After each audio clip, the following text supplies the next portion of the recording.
Hi అండి. అందరూ tea కాఫీలు తాగారా? మేమైతే తాగేసాం. ఎక్కువ మా ఇంట్లో కాఫీ అలవాటు. కాకపోతే వాతావరణం చల్లగా ఉంటుందని అల్లం వేసి టీ పెడుతున్నాను. అదైతే కొంచెం గొంతుక్కి అది సవనగా ఉంటుంది, బాగుంటుంది టీ అని చెప్పి. కాకపోతే కాఫీ షుగర్ లేకుండా అయినా తాగొచ్చు. అంటే మా ఆరు షుగర్ ఉందన్నాను, నాకు బార్డర్లో ఉంది. అది చేదుగా అయినా కానీ టీ కొంచెం తీగా లేనిదే తాగలేము, చేదుగా టీ తాగలేము. అందుకని అందులో పాత బెల్లం పొడి వేస్తున్నాను అనమాట. మా వారు అన్నారు, బయట బెల్లం టీకి చాలా రేట్ ఎక్కువ మామూలు పంచదార టీ కన్నా అని. సరే పొన్ని అయితే సరేలే అన్నాను. అలా టీ బాగుంటుంది అల్లం వేసి. అది మిగతా చాలామంది దాల్చిన చెక్క అన్నీ వేసి కూడా ఇంకా చాలా బాగా పెడతారు మసాలా టీ అని. అయితే ఇంతకీ నేను చెప్పే విషయం ఏంటంటే, ఇప్పుడు మనకి పిల్లలు చదువులకి హాస్టల్స్కి వెళ్ళిపోయినా, జాబులకి అది వెళ్ళిపోయినా, ఇంట్లో మనమే ఉంటే భార్యాభర్తలు ఇద్దరే ఉన్నా, లేకపోతే ఆ వెళ్తూ ఉంటుంది, పిల్లలు లేని వెళ్తూ ఉంటుంది కదా. అంటే నాకు మా నాన్నగారి బాధ్యత ఉన్నా కూడా అనిపిస్తుంది. కానీ ఎప్పుడు ఎవరు కూడా 10 సార్లు పిల్లలకి ఫోన్లు చేద్దామని, మాట్లాడదామని అలా అనుకోవద్దు. ఎందుకంటే వాళ్ళ యావగేషన్లో వాళ్ళు ఉంటారు. వాళ్ళు మనని పట్టించుకునే అంత ఇది వాళ్ళకు ఉండదు. అబ్బా అస్తమాను ఫోన్ చేసేస్తోంది అనుకుంటారు.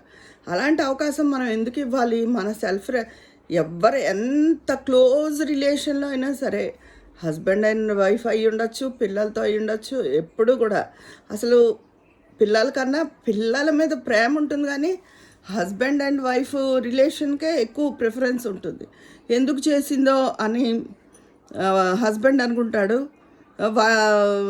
ఆయన ఫోన్ చేయలేదు, ఆయన తిన్నారో లేదో లేట్ అయిందని వైఫ్ అనుకుంటుంది. అందుకని పిల్లల మీద ఉన్నది ప్రేమ అది. అందుకని వాళ్ళకి ఏం కావాలో వాళ్ళ పట్ల మనం బాధ్యతలు నిర్వహించాలి.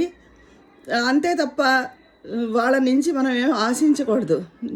ఏమన్నా అంటే ఎవరో అన్నారు ఇదివరకు పెద్దవాళ్ళు, మనం ఏమన్నా వాళ్ళు ఏమన్నా మనని కనమన్నారా అని ఆ ప్రశ్న కూడా వస్తుంది. అందుకని వాళ్ళ జోలికి వెళ్లకుండా మన పనులు మనం చూసుకుని మనం బిజీగా ఉండి మన సెల్ఫ్ రెస్పెక్ట్ని మనం చూసుకోవాలి అందరూ కూడా. ఎందుకంటే వాళ్ళకి ఫోన్లు చేసి వాళ్ళు అబ్బా చేసిందబ్బా అనుకోవాలి, వాళ్ళే మనకి ఏం చేస్తున్నారో అమ్మ నాన్న అని అనిపించుకునేలాగే మనం ఉండాలి.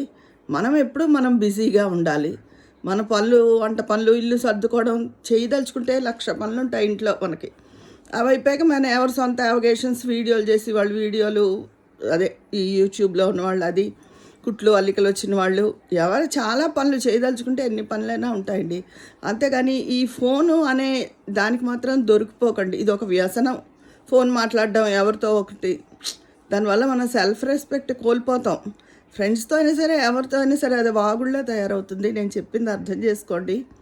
ఫోన్కి ఎక్కువ దొరక్కండి. మీ సెల్ఫ్ రెస్పెక్ట్ మీరు కాపాడుకోండి. ఉంటాను మరి.